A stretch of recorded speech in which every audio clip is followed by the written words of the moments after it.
যারা ফজরের নামাজের পর আয়াতুল কুরসি পড়েন তাদের জন্য মৃত্যুর যন্ত্রণা কেমন হবে? হাতে 1 মিনিট সময় থাকলে পুরো হাদিসটি শুনে যাবেন।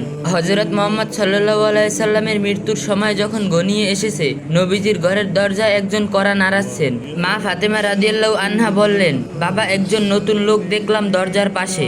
নবীজি বললেন, দরজা খুলে দাও, তিনি আজরাইল আলাইহিস সালাম তোমাকে এতিম করতে এসেছে। ফাতেমা রাদিয়াল্লাহু আনহা দরজা খুলে দিলে প্রথম জিবরাইল আলাইহিস সালাম, পরে আজরাইল আলাইহিস সালাম ঘরে প্রবেশ করলো। হযরত জিবরাইল আলাইহিস সালাম বললেন, হে নবী, আজকে একজন নতুন ফেরেশতা এসেছে, যে ফেরেশতা দুনিয়ার কারো কাছে আসার সময় অনুমতি চায় না।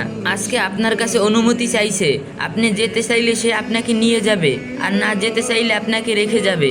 নবীজি বললেন, থাকতে চাইলে কতদিন থাকতে পারবো? জিবরাইল আলাইহিস সালাম বললেন, আপনার যতদিন ইচ্ছা। নবীজি বললেন, তারপর কি? জিবরাইল আলাইহিস সালাম বললেন, তারপর যেতে হবে, কারণ জীবন যার আছে মৃত্যু তার হবেই।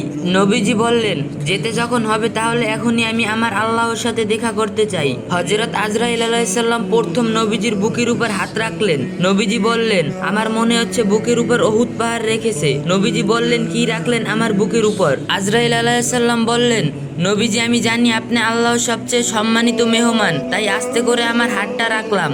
নবীজি বললেন, তোমার আস্তে করে রাখা হাতের যন্ত্রণা যদি উহুদ পাহাড় রাখা সম কষ্ট হয়, না জানি কত কষ্ট মৃত্যুর যন্ত্রণা। নবীজি বললেন, হে আজরাইল আলাইহিস সালাম, আজকে কথা দিয়ে যাও, মৃত্যুর যত কষ্ট আজকে আমাকে দিয়ে দাও, তবুও আমার দুর্বল উম্মতকে মৃত্যুর কষ্ট দিও না। আজরাইল আলাইহিস সালাম বললেন, হে নবী, আমি যেহেতু জান কবজ করব, আমি বলে দেই আপনি আপনার উম্মতকে বলে দেন তারা যেন 5 ওয়াক্ত ফরজ নামাজের পর আয়াতুল কুরসি পাঠ করে।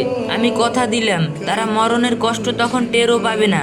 সুবহানাল্লাহ। আল্লাহ তাআলা আমাদের সবাইকে 5 ওয়াক্ত নামাজ পড়ার তৌফিক দান করুন। আর যে যত পারেন একটু বেশি বেশি করে কপি লিঙ্ক করে দিয়েন।